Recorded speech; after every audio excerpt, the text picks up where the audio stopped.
Tom अपने बेटे Ben को मछली पकड़ना सिखा रहा था और कैसी आराम कर रही थी। उसी समय जूलिया तैरने के लिए समुद्र में चली जाती है।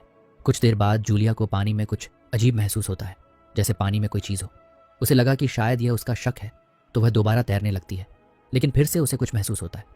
इस बार वह घबरा जाती है। वह बोट से भी काफ़ी दूर जा चुकी थी, इसलिए वह मदद के लिए चिल्लाने लगती है। तभी टॉम उसकी आवाज़ सुनता है और सभी घबरा जाते हैं। टॉम जूलिया को बचाने के लिए जाता है और उसे बोट पर वापस लाता है। उसी समय बोट का कंपास अजीब तरह से घूमने लगता है, जो कि सामान्य बात नहीं थी।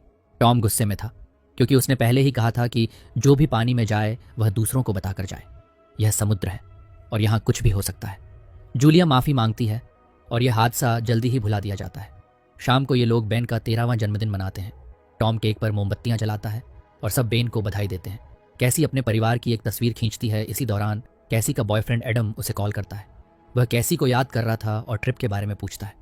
वीडियो कॉल के दौरान कैसी देख पाती है कि शहर में एक खतरनाक तूफान आने वाला है, जिससे संपर्क भी टूट गया। इससे कैसी परेशान हो गई और वह अपने माता पिता को यह बात बताने जाती है।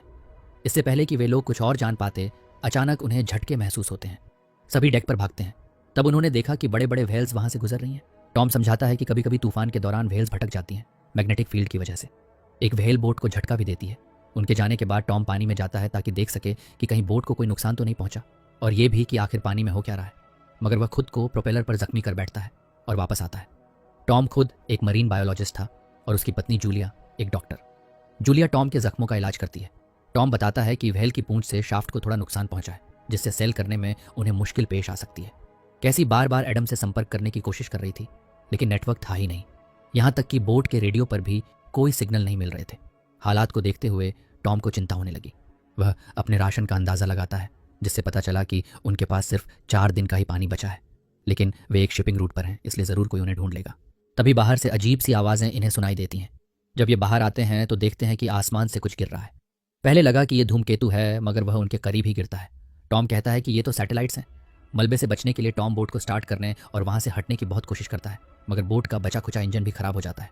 ये सभी लोग बोट के अंदर छिप जाते हैं। बोट लहरों के साथ तेज़ी से हिल रही थी। सभी लोग लाइफ जैकेट्स पहन लेते हैं और बुरी हालत के लिए तैयार हो जाते हैं। फिर एक अजीब और खतरनाक आवाज़ का उन पर असर होता है, जैसे जूलिया की नाक से खून बहने लगता है और बच्चे उल्टियाँ करने लगते हैं, मानो जैसे एक तेज़ तूफान आ गया हो। खैर, किसी तरह ये भयानक रात गुजर जाती है। सुबह जब ये उठते हैं और टॉम बाहर आता है तो उसे बहुत हैरानी होती है, क्योंकि ये लोग अब समुद्र में नहीं बल्कि एक वीरान और सूखे इलाके में थे। असल में यही समुद्र का वो इलाका था, मगर रातों रात पृथ्वी का समुद्र यहाँ से गायब हो गया था। टॉम अपने परिवार को तसल्ली देने की कोशिश करता है कि ज़रूरी नहीं है कि सब लोग मर गए हों।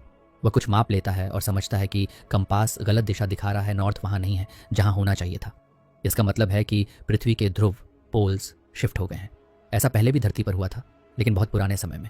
तो हो सकता है कि जहाँ ज़मीन थी अब समुद्र वहाँ हो, और शायद बहुत से इंसान अब खत्म हो चुके हों। कैसी इस सच्चाई को बर्दाश्त नहीं कर पाती और केबिन में बैठकर रोने लगती है। जूलिया राशन का हिसाब लगाती है ताकि पता चल सके कि उनके पास कितना समय है। इस बीच बेन रंग बिरंगे गुब्बारे आसमान में छोड़ता है, इस उम्मीद में कि शायद कोई उन्हें बचाने आए। टॉम बार बार डिस्ट्रेस सिग्नल भेजने में लगा था। अचानक एक जवाब मिलता है। इस हादसे से पहले रिसर्च के लिए एक सबमर्सिबल समुद्र में भेजा गया था, और यह उसी का कैप्टन था जिसका नाम है ओलिवर। वे समुद्र की काफ़ी गहराई में थे, इसलिए वे बच गए। ओलिवर का कहना था कि सभी कम्युनिकेशन सिस्टम्स खराब हो चुके हैं, इसलिए मदद की उम्मीद करना बेवकूफ़ी होगी। ओलिवर ने यह भी कहा कि यह समुद्र वापस से अपनी जगह पर आएगा, इसलिए उन्हें किसी ऊंची जगह पर जाना होगा ताकि वे बच सकें। टॉम कैप्टन से पूछता है कि क्या वह उनके बच्चों को बचा सकता है। ओलिवर समझाता है कि सबमर्सिबल काफ़ी छोटी है। बदकिस्मती से उसका पार्टनर मर चुका है और वह सिर्फ एक ही इंसान को ले जा सकता है। टॉम और जूलिया किसी तरह उसे मना लेते हैं कि वह बस उनके बच्चों को बचा ले। ओलिवर उनकी लोकेशन जानकर बताता है कि यह जगह 3 दिन की दूरी पर है। अगले दिन वे इस सफ़र पर निकलने वाले थे। ज़रूरी सामान लिए वे बस जाने के लिए तैयार ही थे कि तभी टॉम को एक आदमी दिखा। टॉम उसके करीब गया। वह आदमी जख्मी लग रहा था।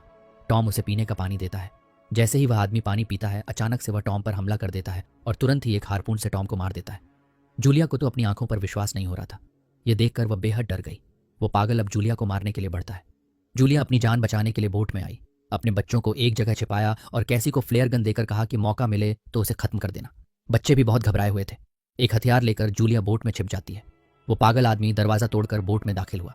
शायद वो काफ़ी समय से भूखा था, इसलिए वो खाने पर टूट पड़ा। फिर वो जूलिया को ढूंढने लगा। बोट में जो होल था, जूलिया छिपकर वहीं से निकल जाती है, इसलिए वो पागल आदमी उसे देख नहीं पाता। मगर उस आदमी के पास एक कुत्ता भी था जिसने जूलिया को देख लिया, इसलिए मजबूरन जूलिया को उसे खत्म करना पड़ा। अपने बच्चों को बचाने के लिए वो फिर से बोट में दाखिल हुई, मगर इस बार उस कातिल ने उस पर हमला कर दिया। वो उसे काफ़ी मारता है, उसे काउच पर फेंकता है और वो जूलिया की भी जान ले लेता। मगर तभी कैसी फ्लेयर गन चलाती है जिससे वो खूनी घायल हो गया और इसी के साथ बोट में भी आग लग गई। जूलिया अपने बच्चों के साथ नक्शा और ज़रूरी सामान लेकर बोट से निकल जाती है। कैसी और बेन अपने पिता की लाश देखकर बहुत रोते हैं, मगर तभी जूलिया देखती है कि वो खूनी अब भी जिंदा है, इसलिए वो अपने बच्चों को लेकर वहां से भागने लगती है। वो बोट एक बड़े धमाके के साथ नष्ट हो गई। जूलिया और उसके बच्चे एक पथरीले रेगिस्तान को पार करते हुए एक घाटी में पनाह लेते हैं। कुछ देर आराम करते हैं। वहां थोड़ा पानी था, मगर वो समुद्र का खारा पानी था। बेन अपने पिता के लिए बहुत दुखी था, बल्कि वो खुद को ही दोष दे रहा था कि उन्हीं गुब्बारों की वजह से वो कातिल उन तक पहुंच पाया। जूलिया अपने बेटे को हिम्मत देती है और ये लोग आगे बढ़ते हैं, क्योंकि वो खूनी अब भी इनका पीछा कर रहा था। खैर, एक दिन गुजर गया, ये लोग रुके नहीं। रास्ते में बेन को मरी हुई हैमर शार्क मिली, जिससे थोड़ा मांस वह ले लेता है, मगर खूनी इनका पीछा नहीं छोड़ रहा था, इसलिए ये लोग रुक नहीं सकते थे। चलते चलते ये लोग एक ऐसे इलाके में पहुंच जाते हैं जहां जहरीले कचरे के बैरल्स थे। क्योंकि इंसान कचरा समुद्र में ही फेंकता था, इसलिए अब वो यहाँ साफ नजर आ रहा था। ये लोग तल पर चलते हुए प्लास्टिक और इंसानों द्वारा फेंके हुए कचरे के ढेरों के बीच से गुजर रहे थे, जो साफ साफ प्रदूषण की तरफ इशारा कर रहा था। थोड़ी देर बाद जूलिया देखती है कि बेन बहुत ज़्यादा डिहाइड्रेट हो गया है और वो उसे बचा हुआ पानी पिला देती है। कैसी अब अपना आपा खो रही थी, उसे डर था कि वो बच नहीं पाएंगे, मगर जूलिया उसे शांत करती है। खैर, चलते चलते उन्हें एक बड़े से मैदान में एक पूरा क्रैश हुआ विमान मिलता है, जो कभी समुद्र में गिरा होगा।